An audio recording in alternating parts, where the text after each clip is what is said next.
All right, we are live here on the Huddlecast with special guest JJ. Today is November 27th, and we're going to be talking, just kind of getting to know JJ. I met him on the Contra cruise, and he is brilliant. Like, he kind of explained to me the MimbleWimble stuff better than I've, in a way that I could understand it. So I asked him if he'd come on and try and explain it here, and he has some pretty cool projects on the go as well. So JJ, how did you, maybe you could just give us a little background. How'd you get involved in the space originally? I got involved with it back, I think, in 2012, 2013. I was finishing up graduate school in mathematics, and I forget which one of my friends came to me, but it was very small back then, and it was a very great community, and it's been great. Mm-hmm. And so that, in 2013, that's 5 years ago. What has kept you excited about the space over the past, the past several years through all the ups and downs? Well, I haven't been in it continuously. I took a brief hiatus. I moved into more traditional finance for a few years after grad school, and I'm just moving back into it right now. But I've always kind of kept a little bit of an eye on it. The core principles of what excite me are the same throughout. It's just the notion of a money for the internet age, decentralized digital cash. I think it's fantastic. Mm-hmm. Awesome. And what did you make of the latest things going on, like this Bitcoin Cash fork? Have you been following much with that? Oh yeah, no, that's been really interesting. So yeah, I thought that was just a very interesting thing. I mean, a lot of people got very passionate and angry about it from both sides, and a lot of people were very angry at Craig Wright, and some of the Craig Wright people hated Bitcoin Cash, and then you had Bitcoin Core hating everybody. And but I thought it was just very interesting. So you had maybe, to the best of my knowledge, the largest example of a kind of a contentious fork where one side threatened to basically carry out a 51% attack. That's the Craig Wright camp, and it really was a kind of a trial by fire, and I think it really proved the resiliency of this technology. I was very impressed with it. I wasn't sure what was going to happen. I was nervous when it happened. It was very dramatic with Roger Ver turning on just this humongous amount of hash power, and then it just kind of went head to head for a little, and made for tremendous watching. But so, do you know how the hash power stuff worked? Like, so it went from all this hash power that was going, I might sound really silly trying to explain this, but all the hash power that was going to Bitcoin Cash in general, then they each had to pick a side, the ABC or the SB. Is that what it was? And they weren't sure who was gonna, and then so each person, Craig and Roger, were selling Bitcoin to buy hash power. Was that part of it too? Yeah. So going into the hash war, Craig Wright and Calvin Ayre, or whatever his name is, from CoinGeek, I think, had about 70% of the hashing power. And it wasn't looking particularly good for the ABC side. But Roger Ver, I think he owns Bitcoin.com, and it's a big mining pool. I'm not particularly clear on exactly how. Well, anyway, I think he turned off all. It doesn't mine just on Bitcoin Cash. It mines on Bitcoin Core as well, and you could see kind of in real time, just all the hashing power on the Bitcoin Core side drop to almost nothing and get moved over to the Bitcoin Cash side. And he doubled the hashing power just, I think, within minutes of the fork being instantiated. And so it really took over.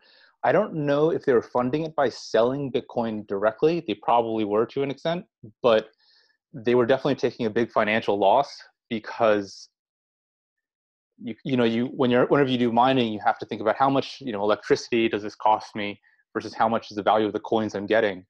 And they just pumped up the hash power costs much higher than the value of the coins they were getting in Bitcoin Cash, even though they could have gotten a better deal on Bitcoin Core, because they just wanted to defend Bitcoin Cash to a certain extent. Oh, wow.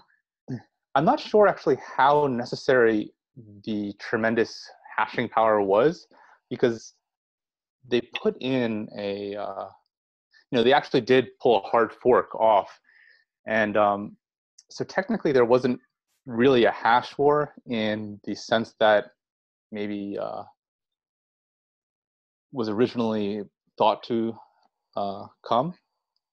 But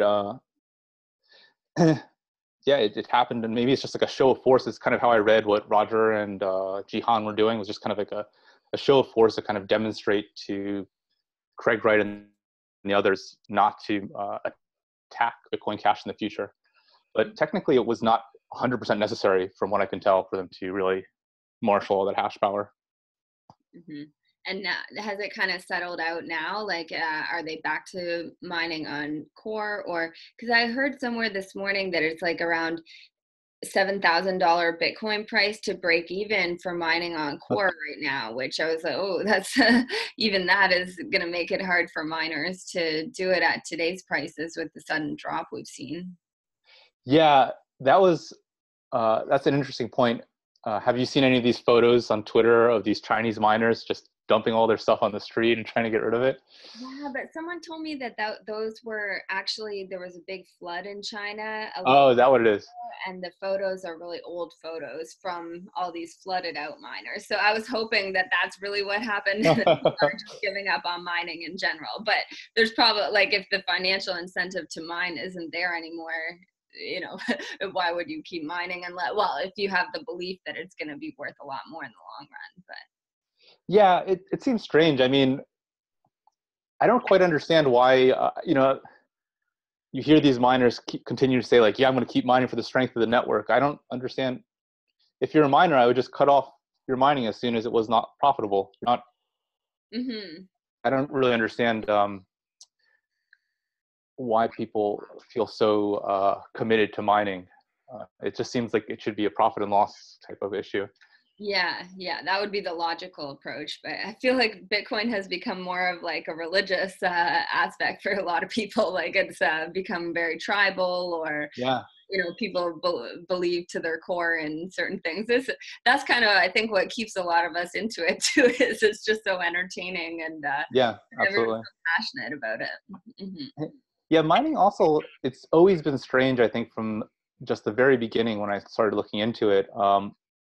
People seem to be willing to mine at a loss almost from the very beginning. I remember when I first got into it, I said, oh, mining, well, this is clearly what I have to do if I'm a real hardcore enthusiast. But almost from the very beginning, when I looked into things, people were buying mining rigs for much higher than they could have ever made back.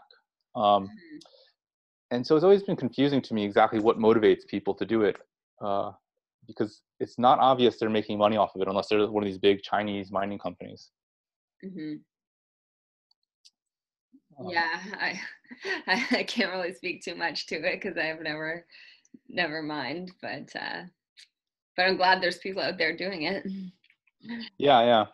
Yeah, because I guess if it was just one of these big companies doing it, then it's all up to them if they want to do, like, how Roger did, move all the power away onto some other coin or something. Then it could leave the network pretty vulnerable.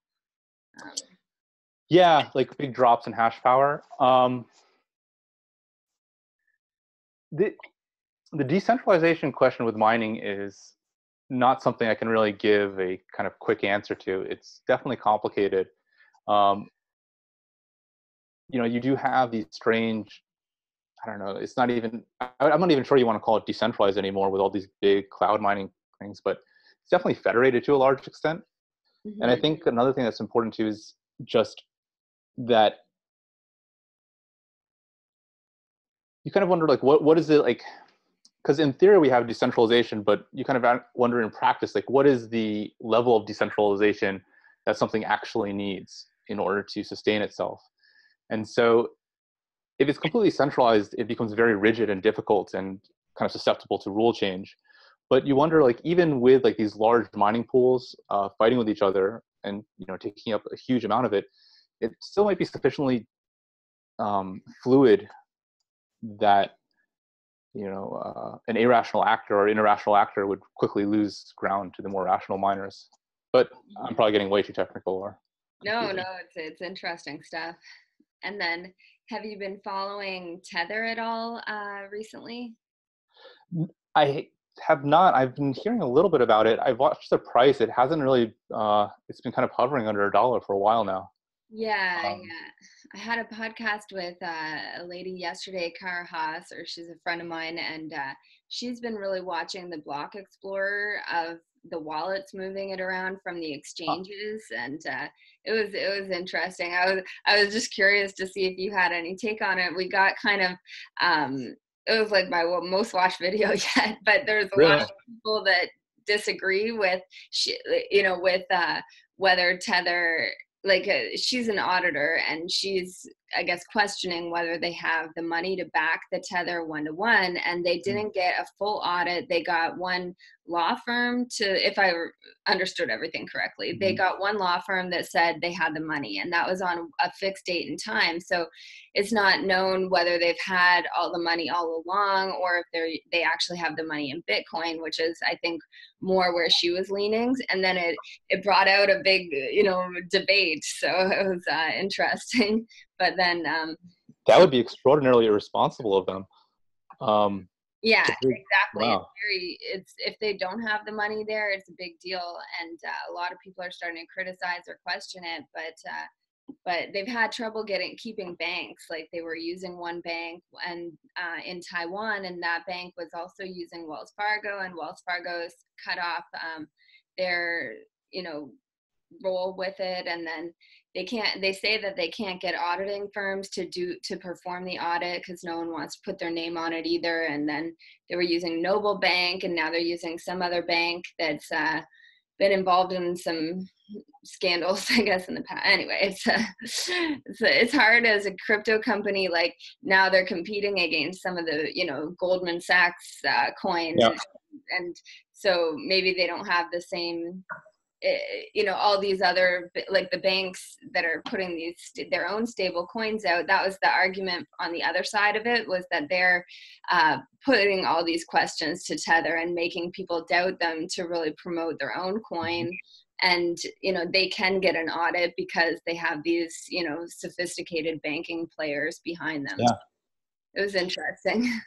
That sounds very interesting. Yeah. Yeah, I mean, it could very well be true to a certain extent, and I encourage them. I hope they do well, but to a certain extent, Tether is kind of playing that regulatory arbitrage game. So can't be too upset if the big Well, anyway, I support them, and I hope they do well. And it's very tough. Yeah. And I will to do what they did. And I really hope they have the money, not just for their sake, but everyone else's. Yeah, really. Yeah. There's a lot of, like, I think it's 2 billion in circulation. So if they don't have the money and that thing goes under, it's going to be a bit of an. Yeah, but who's to say? They had the money at one point. Anyway, let's not. Let's ask you the questions that we talked about. To not get too off track. It's a very interesting question, though. Yeah. I wonder, just before we do you know, is there a graph that kind of just shows the net market value? Well, I could probably find one of just Tether and Bitcoin together. That would be interesting to just see. Yeah, to see how they move in tandem. Yeah. Well, what she's been looking at is the wallets of Binance and Bitfinex, and Bitfinex has the treasure, like, it's the same owners of Bitfinex and Tether, and so they'll move money to Bitfinex. They'll move from the Tether treasury to the Bitfinex wallet, and then the Bitfinex wallet will move it to the other exchanges that use Tether. And I guess the Binance one has signaling, like, well, possible, like, she's shown the wallets where it has 888 or 777 or 666 in the numbers on these wallets. So it's like, what, and those numbers, I think, are known to be like Chinese lucky numbers. Oh, 888. Yeah. So it's just interesting to watch. That's yeah, no, I remember reading an article, I think, in the Wall Street Journal about trades on the Chinese stock market that ended in like 0.88, and how they fared worse than average because Oh, you know wow. superstitious traders trying to get good fills or lucky. Mm-hmm. It's very interesting. It would be interesting actually to see if how also Binance Coin, I guess, is working too in relationship to the Tether Bitcoin thing, because from what I understand, that's the biggest trading pair, right? Is Tether Bitcoin on Binance, Mm-hmm. and if Tether disappears, I wonder how. I guess the other stable coins are integrated too, so it's not a big deal. But Well, it'd be curious to see if Binance is reacting to. Binance apparently just made a basket of stable coins so people can access this basket Oh, of them instead of just one type of them, which, that's smart. Yeah, yeah, yeah. Or it it's could be interesting. their way of unloading their own ones that they have in reserve, or who knows. But Yeah, they wouldn't be the first crypto company to do something spectacularly crazy. yeah. Hmm. And have you been following any of the SEC stuff? What do you make of all that, like the decentralized exchange, Ether Delta getting, supposedly shut down, but then it's not actually shut down, and things like that? What are your thoughts on the decentralized exchanges, or do you think they really are decentralized and possibly outside jurisdiction, or? Yeah, that's a really interesting question. I feel like I should be asking you this question more than me, but my general impression is that most of the dexes have kind of the centralized focal point of the relayers, right? And Hmm. that's really kind of where the SEC is targeting. Um, Exactly. Yeah. so that's interesting.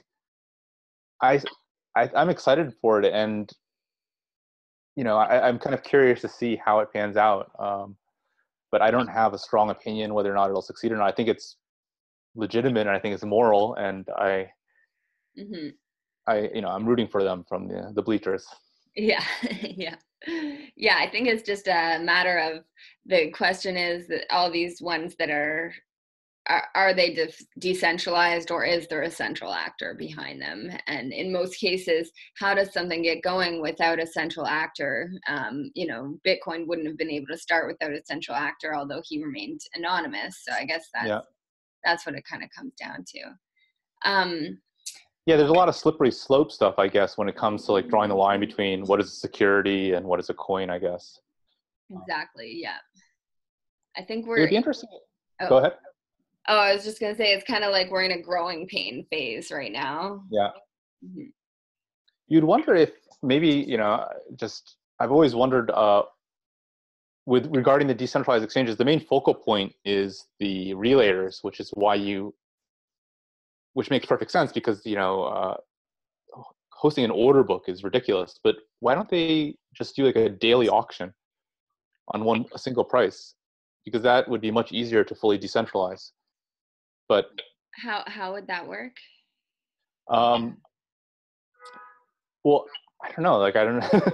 I haven't fully thought it out. But just every single day, or maybe twice a day, or something. And this is pretty common on a lot of futures exchanges or stock market exchanges. Is you have during the day kind of like this continuous trading where there's orders being filled and off. But a lot of markets will have the very last price of the day created by everyone just kind of putting in their bids, and they find the middle ground from it.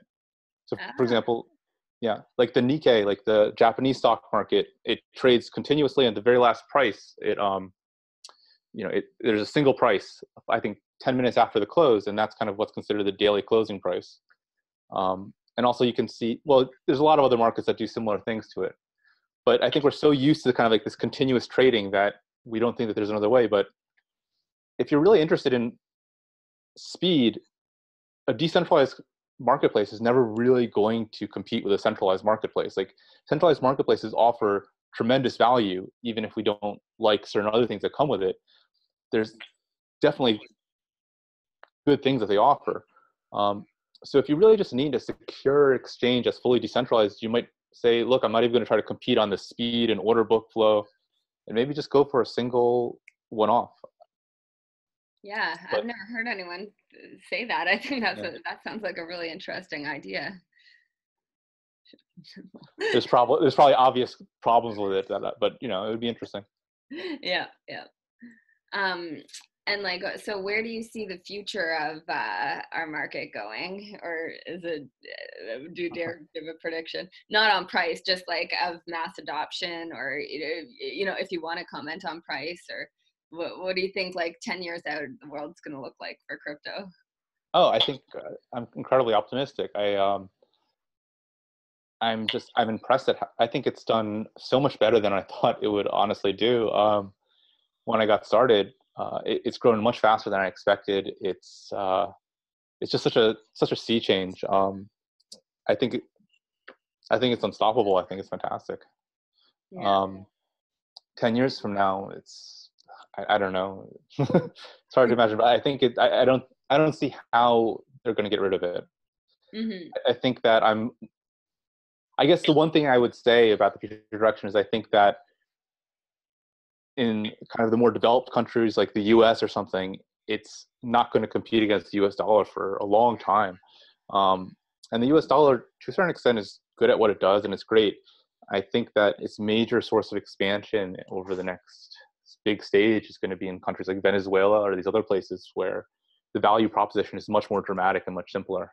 Hmm. Uh, I don't think it's going to bring an end to well, I mean, considering how much faster it's been growing and how much better it's been doing than I expected it to, who knows? But I think the U.S. dollar is very safe for a long time, despite what some of us may wish for.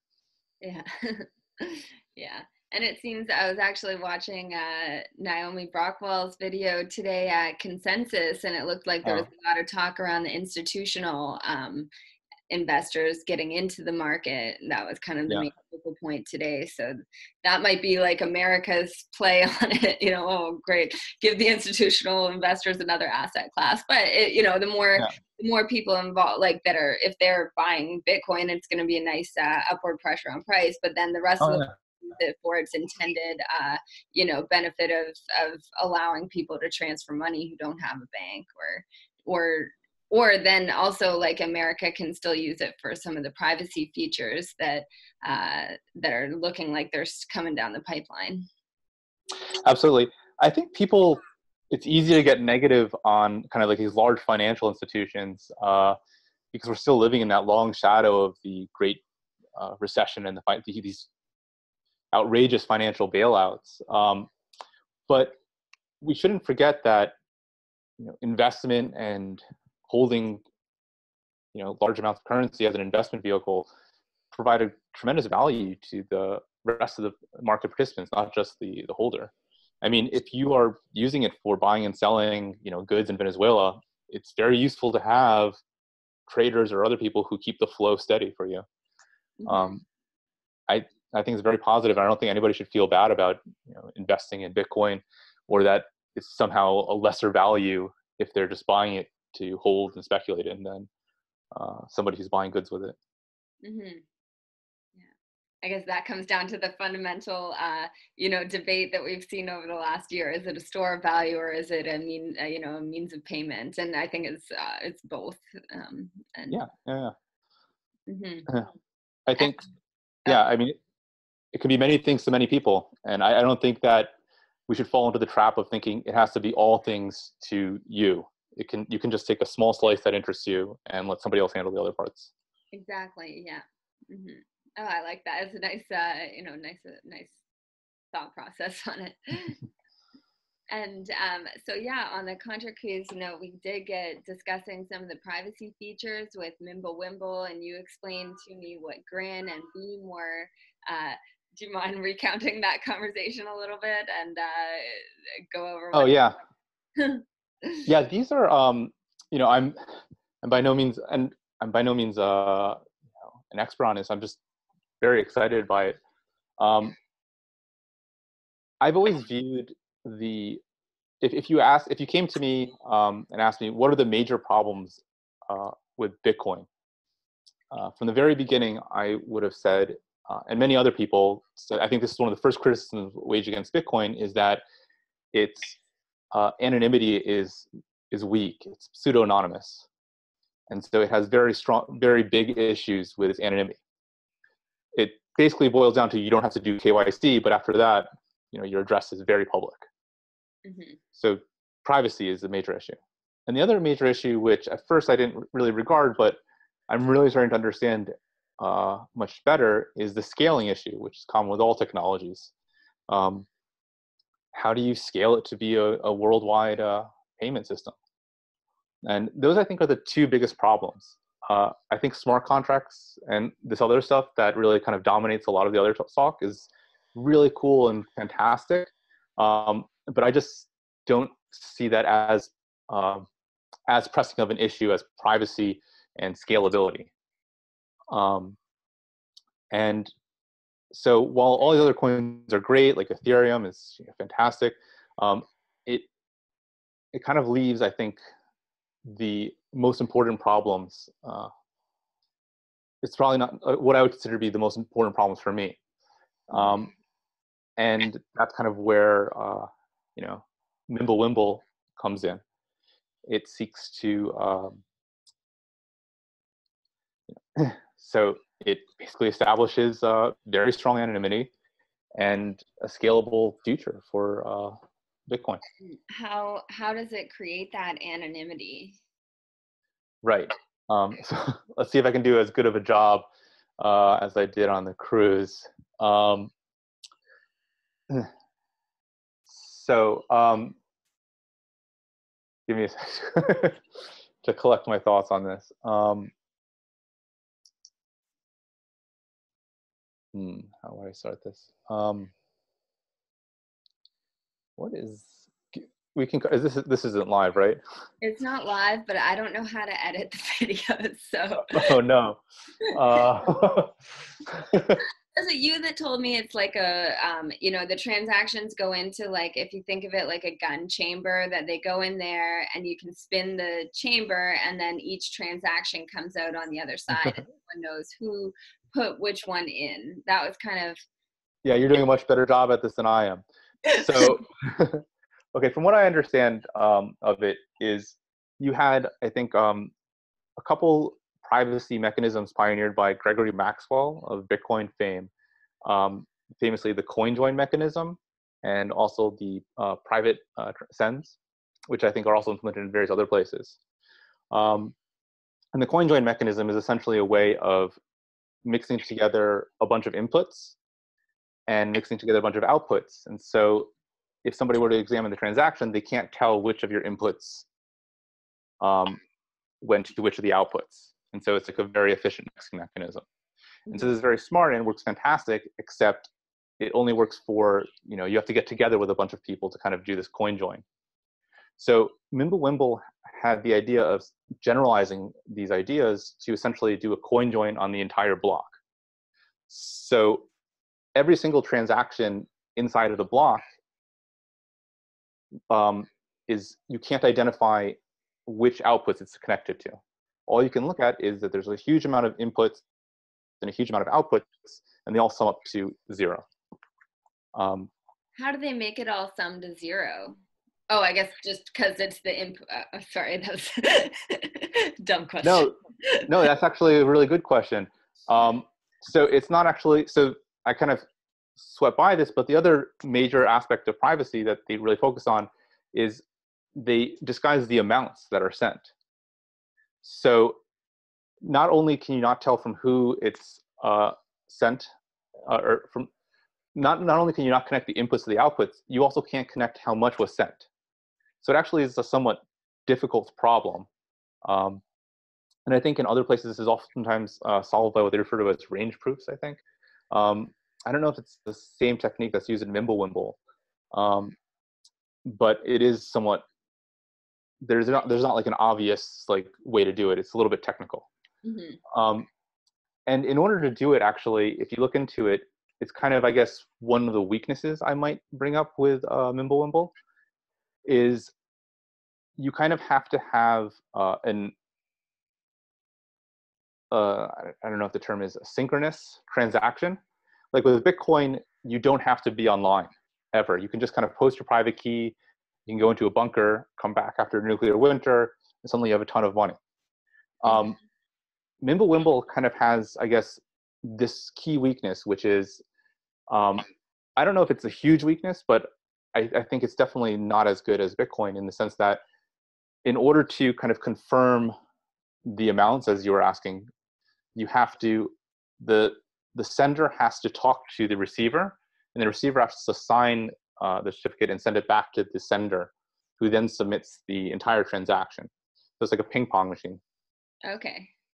Now, it doesn't have to be exactly at the same time, but there has to be a back and forth before the transaction gets published.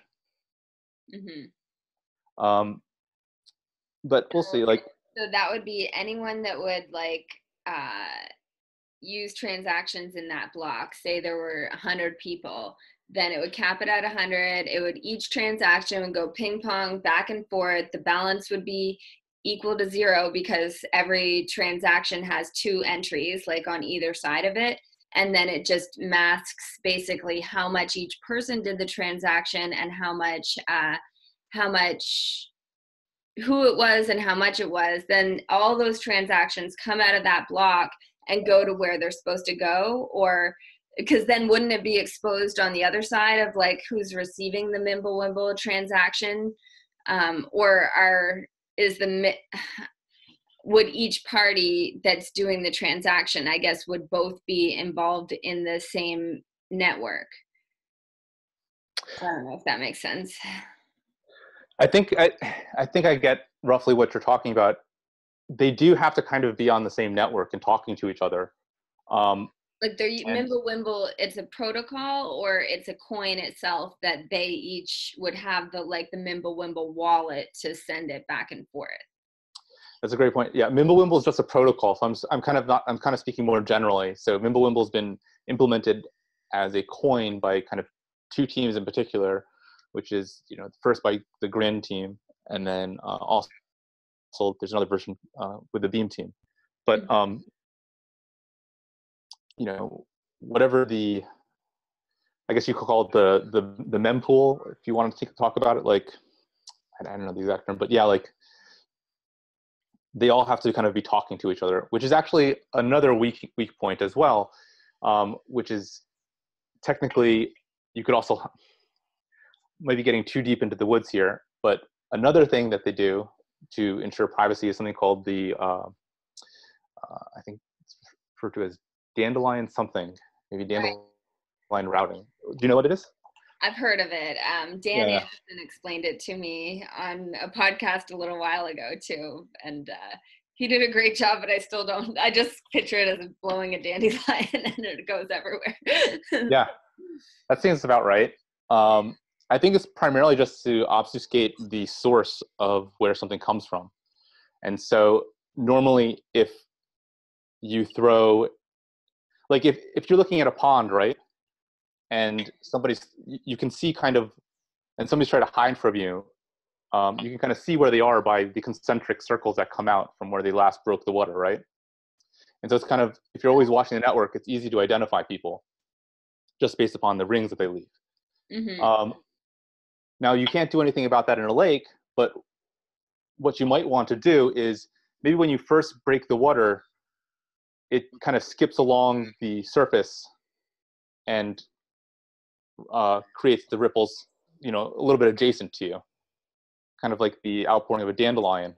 Mm-hmm. And you're connected to it by a stalk, but hopefully it's much harder to track the stalk to the concentric circles. Yeah, that's kind of the thinking. Yeah, that makes sense. Well, it sounds like it's very cool technology coming down the pipeline, and it will be. I wonder. Well, I don't want to talk about any of the regulatory side on it because I think they don't match up very well. But that's the. I want to. Am I allowed to ask? Because I'm actually very curious about that. Well, so I think in America anyway, like if you're anytime that you're buying or converting some kind of, I don't want to say that it's illegal because I want this technology to survive and I want to be able to use it myself. But from an IRS or FinCEN perspective, they're probably, you would have a duty to report any gains or losses that you would make on MimbleWimble to the IRS, whether Sure. they see it in their in their chain analysis. And now can they enforce that you pay it? How do they prove it's you? That's going to be Yeah, a yeah. challenge. But you would have your own duty to pay those taxes. And from a FinCEN side, now anything that's considered a convertible virtual currency, which I believe Beam or Grin would fall into that category, Yeah, the person issuing it would be required to collect KYC if they're doing it as a business. So they look at it, they break it down into whether you're a user, an administrator, or an exchanger. So if you're issuing the coin, you would be an administrator and you would be required to collect and report all of the person using its information, and you'd be required to register as, at least at the federal level, as a money transmitter or a money service business under the category of money transmitter. So it's, I don't know how they'll handle that, because I think, KYCing everyone onboarding to these coins would be kind of the opposite of the purpose of the coins. But hmm yeah. I mean, to an extent, like, yeah, I mean, the regulatory issue is always very complicated, but maybe it's just me, but it's kind of difficult to talk about KYC and U.S. regulations because we are somewhat beholden to them, being U.S. citizens. But I guess it's always kind of more illuminating to also ask, just, okay, well, what happens if we just look outside of the U.S. and which is also kind of instructive to people who might be looking in at us as well. What happens if you're in, I don't know, Iran or China or some of these other kind of scary places, so to say. Yeah. And they might have like certain regulations that you strongly disagree with. It's much easier for us to kind of recognize that regulatory compliance is not always the best thing for a coin when we're looking kind of outside of ourselves. But that's one issue. But on a kind of more practical level, I don't think that, unless you're saying this might impact all of like Bitcoin as well, like I'm not clear on why it would be why these MimbleWimble implementations would be more difficult to deal with than, or would be more of a regulatory issue. Well, it would be, how do you get them? So if you're mining them, then you don't have to. Okay, yeah. So that's how they're going to have to do it. The people that mine them, they don't. I don't want to say, like, I think the typical practice is that mining them is for your own personal use. You're not in the business of exchanging or selling them to, mass market. So you would fall under the user category and not be required to register. And then same thing with, distributing them. If you're doing it not as like your sole purpose or business, then you wouldn't be required. And then if they get listed on an exchange or something like that, and you're using them on the exchange, well, the exchange is already likely registered and you've already likely given up your KYC information to have an account on the exchange. And so you can trade it on there, and you would be giving up the privacy features that are built into the coin to trade it that way. So something like a local Bitcoins exchange, they've come under a lot of heat over the last little while, and I think they've even started KYCing people themselves. But like a peer-to-peer transaction that's under a $3,000 limit that you don't know is intended for any illicit use, like that's one of the triggers that has gotten people in trouble on the local Bitcoin exchanges, is people coming in and saying, I need more than $10,000 worth of coins, and I'm using it to buy stolen credit cards or drugs or, some kind of illegal purpose. That's where the line. So if you're just you and I wanted to do a transaction, we don't need to report that if it's under a certain threshold and for, not for illegal purposes. Yeah. Well, if of course we would never do that, but maybe some Chinese citizens, well, Chinese Sasha and Chinese JJ are transacting and they want to hide from their nefarious government. But if China implemented KYC on them, I mean, with MimbleWimble, they wouldn't be able to tell even how much they're transferring. So I think I kind of wonder, if how easy it would be for them to enforce these regulations on a lot of people. And the other thing is what happens if, these Chinese people, they just, once they buy it on an exchange and they have to do KYC, why don't they just send it to themselves? And then let's just say they got rid of it. Mm-hmm. And then, pay whatever taxes they have to, but no one knows where those went to. Maybe they went to, maybe they got lost in a boating accident, as has happened to so many Bitcoin holders. Tragedies. Yeah, the lost forever coins. Although that does happen even, for real a lot too. It's just kind of sad, but. Well, yeah, exactly.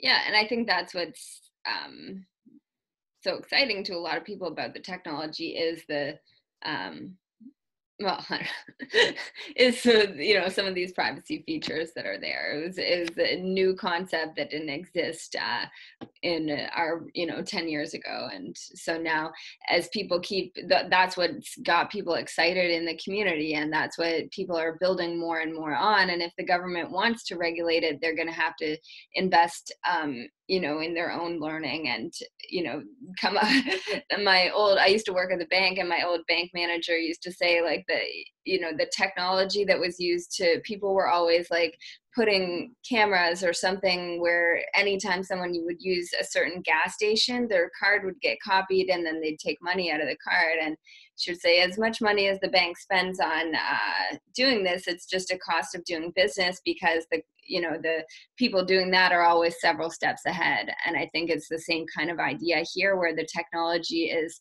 far ahead of what the government is capable of seeing, but they have, they are getting better, and now they can collect tax on everything that happened through the exchanges. They can capture all the money laundering information that people are reporting to FinCEN, and that they probably couldn't do that 2 or 3 years ago. So they're moving their agenda forward, and the technology on the privacy side is just moving, a little bit faster. Mm-hmm. Yeah, that. A lot of stuff to say about that. It's kind of scary, but I still remain resolutely, defiantly optimistic about the future. I'm right there with you. Yeah. One last thing, I guess, to mention just about MimbleWimble is, I think the immediate question is, how does it compare to Monero and Zcash, which are kind of the two very famous privacy coins right now? Mm-hmm. And I think it's definitely worth kind of keeping a look and kind of comparing it with these three. Briefly, when I kind of looked into it, just to start with, maybe, which I think is very interesting. From what I understand, Zcash has, if you want to look at the privacy guarantee, the best privacy guarantee of all, if you use it. Namely, like, I was very excited about it when it first came out, but I kind of started to realize that as you kind of see it into play, and they're working on it and they're improving it. So, hopefully they'll get to where they want to go. But doing a shielded transaction on Zcash, I think, takes 4 gigs or something. Maybe they've reduced it at this point. Oh, wow. Of memory. And so you can't even do it on most web wallets, and most exchanges don't enable it. And you kind of really just have to, it's not easy to do. And I think that when they looked at it, just empirically speaking, I think 1% of all transactions are shielded. So effectively, it's just Bitcoin with a potential anonymity feature, which you can use, but really isn't practical. At least not yet. And, I hope it works out, because they're the best, honestly, technologically, or theoretically. They're, maybe they're like 10 years ahead of their time. I don't know, but Hmm. If they could get that under control, it'd be fantastic. So that's the major issue, is that MimbleWimble, while maybe not offering the uh, you know this the same godlike level of anonymity that Zcash is hoping for, has an actual solution that seems like it's going to work right now. Hmm. Um, and then you might say, well, isn't that what Monero is doing? And from what I understand, is Monero is actually pretty cool too, and they do a lot of similar stuff. And they're actually kind of, you can kind of draw some comparisons to the kind of their approach to privacy, but Monero also kind of deals with kind of the non-universality too of Zcash, although it's much better. And it's kind of been a little bit plagued with bugs that they've been fixing. Um, and the other major thing is that I'm not sure Monero is going to scale particularly well, which is kind of the other major issue of MimbleWimble that we haven't really mentioned about. Um, and I haven't looked into it, but I think Monero just implemented this new technology which really reduces their transaction size, and that's really exciting. So this might be a little bit dated, but from what I can tell is that each Monero transaction, I think with the ring signatures, they take they mix it with 6 dummy transactions essentially, and so this makes it 6 times as large as the Bitcoin blockchain immediately. And Oh. so the transactions are quite expensive, and also the anonymity set is much more restricted, because you have plausible deniability, but you still have a bunch of other ones. Um, so it's kind of weak in that sense, but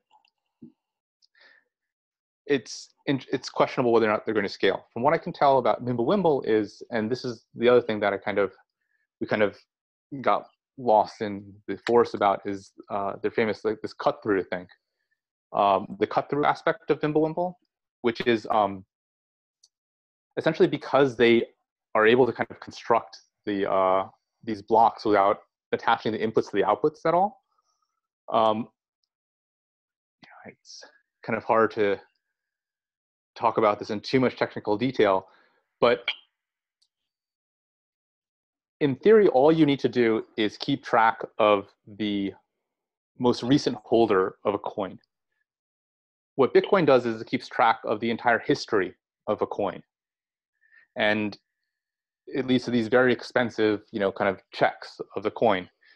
Um, and they do that because they need to ensure this uniqueness, and there's a lot of technical reasons why they have to do this. MimbleWimble has been able to kind of get rid of that and only keep track of the technical name is the unspent transaction outputs, the UTXOs, which dramatically reduces the size of the blockchain that they have to store. I think the analogy that made most sense to me is, if the blockchain was like a loaf of bread for Bitcoin, MimbleWimble, it seems like, will have a blockchain that's kind of like a slice of bread, Hmm. which really radically reduces the scaling issues. So I think that's very interesting.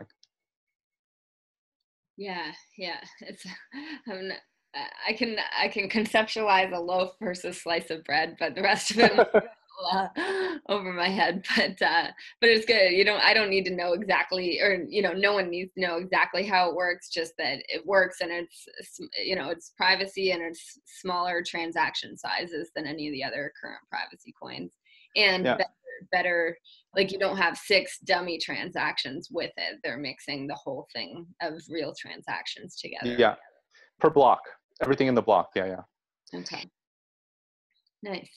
And you've got anything else that we should touch on with that before we move to your project that I learned about only yesterday? I love. Yeah. Is there anything else to say about MimbleWimble? I guess the only thing would be that Beam and Grin are both amazing, and they're both exciting, and I'm probably going to be looking at both of them. Are you gonna mine them, or? I was thinking about it, but I think it might just be more economic. Like, it's always cool. You always feel cool if you're going to mine them, but I think I Mhm. might just make some purchases. Yeah, Um, yeah. the one big difference I would say between the two is that Grin, I think, has a little bit more of a pedigree, but MimbleWimble, but they all, sorry, Grin has a little bit more of a pedigree, but they kind of have this constant inflationary policy that a lot of people kind of rubs a lot of people the wrong way, while Beam has a more traditional fixed quantity of coins. Okay. So that's something that you should look into before deciding which one you want to go to. Nice. So yeah, so can I talk about the project now? Yes, absolutely. Right. So this is a project that I've only been, it's only been out for maybe less than a week at this point. It's bitbacker.io. It's a new site, and basically it's, I would call it maybe crypto's answer to Patreon. It's a site that basically, does what hopefully Patreon or these other places do, but in cryptocurrency. Right now we use Bitcoin and Bitcoin Cash, but we're hoping to expand to as many currencies as we can handle.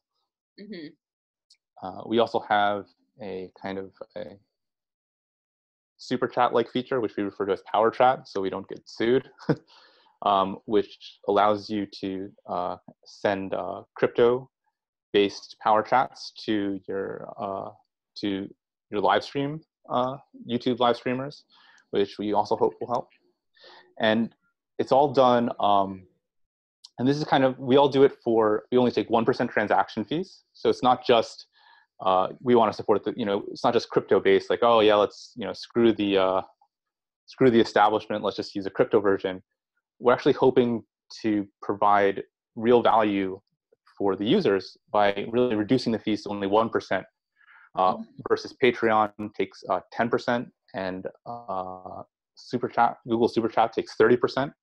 Wow. And we're hoping to bring that in to just 1%, which is a really dramatic improvement. We're talking about an order of magnitude improvement here.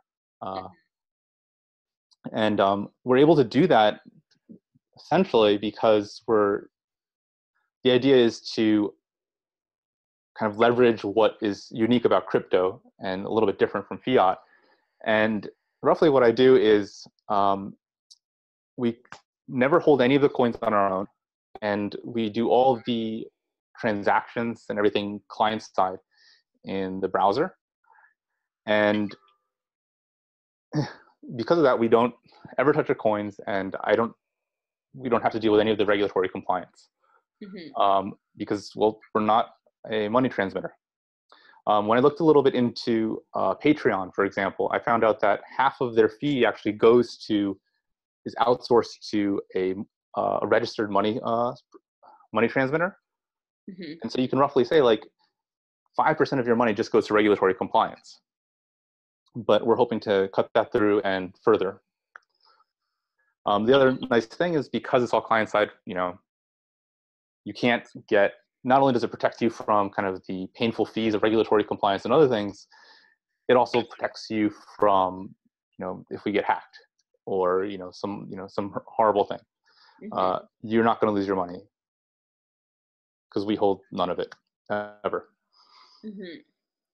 And it's nice, also, like, for people who are worried about all their content getting possibly, well, I guess, like, if YouTube, I posted a few of my YouTube videos on there last night, and I guess if YouTube shut me down, then those videos would be gone anyway. But like, yeah, there was no, I know some sites that are popping up are starting to like curate the content themselves. Like, you have to submit it and then they decide if it'll go up, but it seemed like, whatever I wanted to put up there, you'd allow me to post. Yeah, we want to be kind of very light and just kind of work on orchestrating these kind of, subscription-based services to people. And for the time being, at least, we want to really just be neutral on where the content comes from. It's anything you guys want to provide. There's some other great services that do kind of like these fancy things on the blockchain where they make it immutable. And that's cool too, but that's really not what we're trying to do. We're just trying to keep it very simple, and just deliver something that I think that a lot of people want, because there's a lot of creators in the crypto community, and for very good fees. Here's one thing actually that I think really struck me was, I think maybe one of the most prominent, I don't know if you want to call them, but personalities in the crypto community is Antonopoulos. Mm-hmm. And everything he does is through Patreon. Like if you go to his YouTube page, like every single shot there is a picture of Patreon, Mm-hmm. and which is fantastic for him. And he's very popular. He's a brilliant guy, and he deserves all this. Patreon, yeah. But it is kind of an embarrassment to the crypto community to have somebody this prominent so reliant upon kind of like this deeply fiat system. Yeah. And so, the hope is maybe to, Patreon is still a great service, and they provide a lot of stuff that we don't, but we're hoping to provide, Well, it's so easy to upload the stuff that it's not going to be like people can continue doing, like for me, I'll continue posting. Like right now, when I do one of these, I put it on YouTube, then I put it on SoundCloud. Then I made a Steam account. I haven't really stayed up with that. And then yeah. there's another one, Tribe, that I just started kind of exploring that one too. And then I put it on my website. But each one of those has a lot of steps. Yours was just really easy. All I had to do was put the link, like press send, okay, done. Like it was, I thought it was one of the, best processes of uploading something. Oh, really? That makes me really happy to hear that. I really appreciate that. Yeah, like, I really appreciate that, because one of the big things I've always really, when creating it, was my focus was, I love crypto and all these new technologies, and there's so many things we can do. Like, I just really wanted to make it extremely simple and extremely usable. Mm-hmm. Well, you did. Almost, yeah, you got it. That's fantastic to hear. Mm-hmm. And the hashtag search, like I liked each part of it. Like you can see who's supporting who and who, it was, I think it's going to take off, especially you've only had it out for a week now. That's yeah. I hope so. mm-hmm. Well, yeah, we're hoping to get some maybe. Well, anyway, you'll see as time goes on. But we've got big plans. Nice. And so can you say the name slower again? I'll put it in the description and stuff too. If anyone wants to go check it out. It's Bitbacker. So BITBACKER.io. Nice. And how can people find you? Like if they want to get in touch with you, maybe ask you more about MimbleWimble. I have a Twitter account, I guess. Or they can come and find me on Bitbacker.io. I have I'm on there as Jonathan. So, or yeah, I'll give you my Twitter handle too if you want. Okay. You can put it in the thing. All right, cool. All right. Well, thank you, Jonathan. I really appreciate talking with you. It was, very insightful, and look forward to watching Bitbacker keep growing. Yeah. Thank you so much for signing up and talking. I really appreciate it. It's been really great. Oh, thank you. All right. Have a good one. All right. Take care. Bye.